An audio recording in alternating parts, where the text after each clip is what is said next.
اعوذ باللہ من الشیطان الرجیم بسم اللہ الرحمن الرحیم 28 سے 32 تک. وَإِذَا اور جب فعلوا وہ کرتے ہیں فاحشتاً کوئی بے حیائی، فاحاشین سے ہے اور اس ایسی برائی ہے، ایسے کام جس سے انسان کی طبیعت کو بھی، یعنی جو انسان کی فطرت ہے اسے بھی ناگوار لگے. فاحشہ. قالو وہ کہتے ہیں وجدنا وجدا پایا نا ہم نے، وجدنا پایا ہم نے، علیہا اس پر، کس پر؟ اس برائی پر. علیہا کو توڑ کر پڑھے نا تو بنتا ہے علا اور ہا، علا پر ہا برائی، بے حیائی. اب ہا جو ہے وہ مؤنث کا پروناؤن ہے، تو وجہ کیا ہے؟ کیونکہ فاحشتاً یہ بھی مؤنث ہے. لاسٹ پہ تائے تانیث آپ دیکھ رہے ہیں نا، تو ہا کا مرجع کیا ہے؟ فاحشہ. یہ کس کی جگہ پہ استعمال ہوا ہے؟ بے حیائی کی جگہ پہ. علیہا اس پر، کس پر؟ اس بے حیائی پر. آباء اجداد نہ اپنے، آباءنا اپنے آباء اجداد کو، واللہ اور اللہ نے،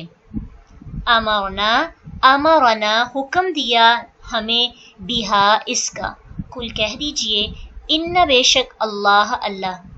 اب یہاں پہ اللہ ہے تو یہاں پہ اللہ ہے، تو دونوں کا مطلب تو ایک ہی ہے، لیکن اللہ یہاں پہ سبجیکٹ ہے اور اللہ یہاں پہ انا کی وجہ سے منصوب ہے، یعنی حالت نصب میں ہے، کیونکہ انا حرف مشبہ بالفعل کے بعد لفظ اللہ پر، یعنی جو بھی اسم آتا ہے اس پر اس کی حالت جو نصبی ہو جاتی ہے. ان بے شک اللہ اللہ لا یأمر نہیں وہ حکم دیتا، بالفحشاء بے حیائی کا. اتقولون کیا، تقولون تم کہتے ہو، اللہ اللہ پر. اب یہاں پہ اللہ ہی کیا ہے؟ مجرور. تو یہاں پہ اللہ کے نیچے زیر کیوں آئی؟ وجہ علی حرف جار. تو تینوں آپ کو یہاں پہ اللہ کے تین کیسز آپ کے مل گئے، ایک پیش کے ساتھ، ایک زبر کے ساتھ، ایک زیر کے ساتھ. میننگ تو سب کا ایک ہے، لیکن جملے کی مناسبت سے اور اس کے اوپر جو اسے سٹارٹ پہ ورڈز آتے ہیں، ان کی کیسز ہیں، اس کے سبب ان کے اعراب چینج ہوتے رہے. تو علی حرف جار کی وجہ سے اللہ ہی، اللہ اللہ پر، ما وہ جو لا تعلمون نہیں تم جانتے. کل کہہ دیجئے امارا حکم دیا، ربی میرے رب نے، بالقسط انصاف کا، واقیموا اور سیدھے کرو، وجوہکم وجوہ وجہن سے ہے، وجہن کہتے ہیں چہرے کو، وجوہن اس کی جمع ہے، وجوہکم اپنے چہرے، عند کل مسجد ہر نماز کے وقت، وادعوہ اور پکارو اسے، ہو پرونون کس کے لیے استعمال ہوئے؟ اللہ کے لیے. وادعو پکارو ہو اسے یعنی اللہ کو، مخلصین خالص کرتے ہوئے، لہو اسی کے لیے، الدین دین کو، کما جیسا کہ، بدأ ابتدا کی، کم تمہاری، بدأ اس نے ابتدا کی تھی، کم تمہاری، تعودون ویسے ہی تم لوٹو گے. فریقاً ایک گروہ، ہدا اس نے ہدایت دی، و فریقاً اور ایک گروہ، حقا چسپا ہو گئی، علیہم یا ثابت ہو گئی ان پر، الضلالۃ گمراہی. انہم بے شک وہ، اتخذوا انہوں نے بنا لیا، الشیاطین شیاطین کو، اولیاء دوست، من دونی سوائے اللہ اللہ کے. اب یہاں پہ اللہ مجرور کیوں ہے؟ مضاف الیہ ہے. وَيَحْسَبُونَ اور وہ سمجھتے ہیں، انہم بے شک وہ. اب یہاں پہ انا ہے اور ہما نہیں آیا. انا کی بات تو جو اسم ہوتا ہے وہ تو حالت نصب میں ہوتا ہے، نصبی حالت ہوتی ہے اس کی، تو یہاں پہ تو ہم نہیں چینج ہوا، تو ہم کیا ہے؟ مبنی ہے. ضمائر جو ہے وہ مبنی میں آ جاتے ہیں، اور مبنی حروف چینج نہیں ہوتے، انچینجیبل ورڈز ہوتے ہیں. انہم بے شک وہ، مہتدون ہدایت یافتہ ہیں. یا بنی آدم اے بنی آدم، خذوا اختیار کرو، زینت کم اپنی، عند کل مسجد ہر نماز کے وقت،